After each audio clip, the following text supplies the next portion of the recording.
আল্লাহ আমার সৃষ্টিকর্তা, আল্লাহ আমার সবার কাছে প্রিয় যিনি, তিনি আমার রব। দুনিয়া করব সবাই আল্লাহর ইবাদত, দুনিয়া করব সবাই আল্লাহর ইবাদত।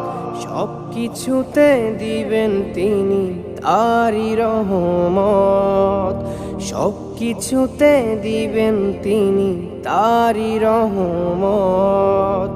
আল্লাহ আমার সৃষ্টিকর্তা, আল্লাহ আমার সবার কাছে প্রিয় যিনি, তিনি আমার রব। আল্লাহ আমার সৃষ্টিকর্তা, আল্লাহ আমার সবার কাছে প্রিয় যিনি।